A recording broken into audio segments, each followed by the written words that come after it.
शैतान को कौन दफनाएगा और उसकी कब्र कहाँ होगी। बिस्मिल्लाहिर्रहमानिर्रहीम। अस्सलामु अलैकुम रहमतुल्लाहि व बरकातुहू। मैं हूँ जमील अहमद जामी। यकीनन तमाम तारीफ़ें अल्लाह के लिए हैं। हम उसी की तारीफ़ बयान करते हैं, उसी से मदद के तलबगार हैं। मैं गवाही देता हूँ कि अल्लाह के सिवा कोई भी माबूद बरहक नहीं। नाज़रीन, इस दुनिया में एक ऐसी हस्ती भी है जिसको गायबाना तौर पर सब लोग जानते हैं। वो काबिल नफ़रत हस्ती है इब्लीस, जिसका मारूफ नाम शैतान है। रहमत इलाही से मलून होने से पहले शैतान का नाम अज़ाज़ील था। आदम अलैहिस्सलाम को सजदा ना करने और हुक्म इलाही की खिलाफ वर्जी की पादाश में उसका नाम इब्लीस रख दिया गया। शैतान भी इसी इब्लीस को कहते हैं। आज की इस खास वीडियो में शैतान के हवाले से आपको बताएंगे, यानी इंसानों के अजली दुश्मन शैतान को कैसे पैदा किया गया, इस बदबख्त शैतान के माँ बाप कौन थे, और शैतान अज़ाज़ील से इब्लीस कैसे बना। शैतान को मौत कब आएगी, इसका अंजाम कैसा भयानक होगा, शैतान को कौन दफनाएगा और उसकी कब्र कहाँ होगी, कौन इब्लीस को मौत देगा, क्या शैतान को नज़ा के आलम में तकलीफ होगी, और शैतान की कब्र कहाँ बनाई जाएगी, शैतान कितने अरसे तक मौत की नींद सोया रहेगा। नाज़रीन, इन तमाम सवालात के जवाबात कुरान और हदीस की रोशनी में मुकम्मल तहकीक के बाद एक कहानी की सूरत में आप सबके साथ शेयर कर रहे हैं।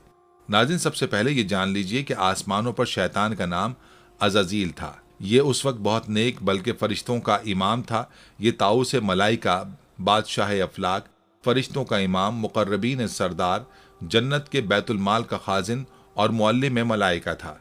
खालिक कायनात के चंद मुक़र्रब तरीन मलाइका में से था। उसे ये एजाज़ात हज़ारों साल तक दिन और रात की मुसलसल रियाजत और इबादत के बाइस अता फरमाए गए थे।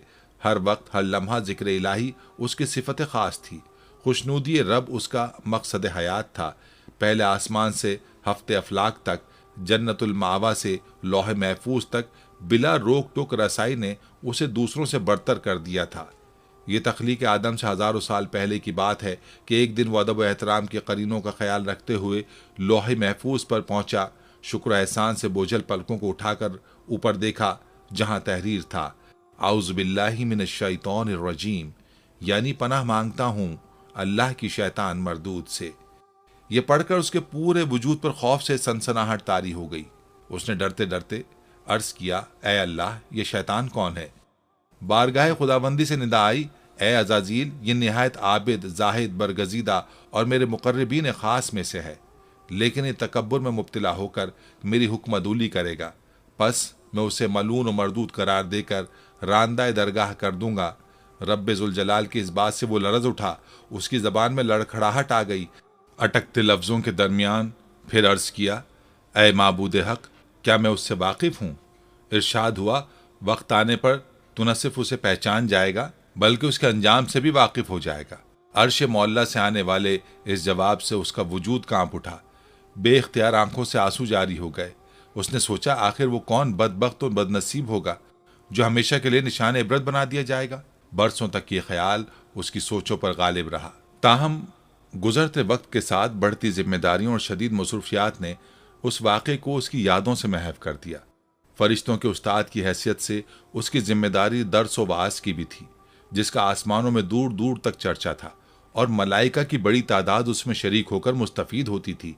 जब वो अपनी उन महाफिल में हज़रत जिब्रील अलैहिस्सलाम, हज़रत मिकाईल अलैहिस्सलाम, हज़रत इज़राइल अलैहिस्सलाम और हज़रत इसराफील अलैहिस्सलाम जैसे मुक़र्रब फरिश्तों को देखता तो उसमें बरतरी की एक कैफियत पैदा हो जाती। शायद उसी का नाम तकब्बुर हो। बहरहाल बीते सालों के साथ उसके दर्जात मजीद बुलंद होते चले गए। अब उसकी हैसियत बादशाह अफलाक की सी थी। इतने बड़े मर्तबे के बाद उसमें आजिज़ इंकिसारी पैदा होनी चाहिए थी, लेकिन मामला इसके बरक्स हुआ। वो कहता है, मुझे यूँ महसूस होता जैसे मेरे अंदर से एक आवाज़ मुझे कहती है, ए अज़ाज़ील, तो इन सब में अफजल है।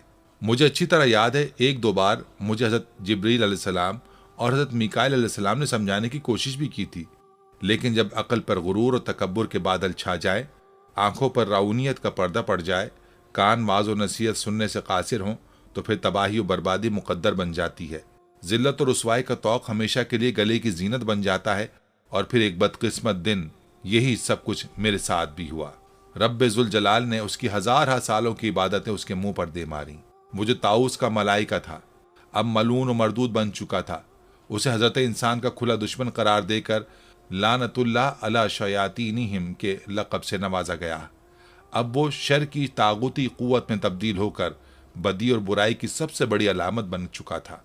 कुरान पाक में 28 बार शैतान और 11 बार इब्लीस के नाम से उसका जिक्र करके इंसानों को उससे दूर रहने की और उसके शर से बचने का हुक्म दिया गया। बारी ताला ने 1,24,000 पैगंबरों को दुनिया में मबूस फरमाकर कौमों को शैतान लाइन के मकर फरेब से बचने की तलकीन फरमाई। नाज़रीन, ज़मीन पर जाने से पहले शैतान ने अल्लाह से 4 चीज़ों की इजाज़त तलब की। नंबर 1, ताक़यामत मौत से मोहलत। नंबर 2, अहले ज़मीन को बहकाने की क़ुव्वत, हैयत तब्दील करने की सलाहियत, औलाद कसीर और उनकी तवील उम्रें। अल्लाह ताला ने फरमाया, जा तुझे इजाज़त है, लेकिन मेरे नेक बंदे तेरे करीब नहीं आएंगे, और जिसने तेरा साथ दिया मैं तुझसे उन सब से जहन्नुम को भर दूंगा, जिसका तज़किरा सूरह बनी इसराइल आयत नंबर 61 से 63 में मौजूद है। अब उसका काम आसान हो गया था।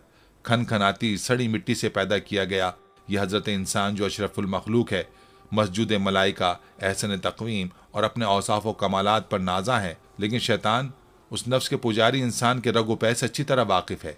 गो कि उसे इस बात का इख्तियार नहीं है कि वो उनके अजसाम पर काबिज होकर उनसे बिलजबर बदी के कामों को करवाए। चुनाचे उनके अंदरूनी जिबल्लत यानी नफ्स अम्मारा को अपनी वसवसा अंदाजियों और दसीसा कारियों के चुंगल में फंसाकर बुराइयों पर आमादा करता है। उनमें जो साहिब ईमान है वो तो ताउज़ और इस्तग़फ़ार पढ़कर उसे भाग जाने पर मजबूर कर देते हैं, लेकिन लालची फितरत के हामिल अक्सरियत उसके दामे फरेब में मुब्तला होकर अंधाधुंध उसके पीछे चलने लगते हैं।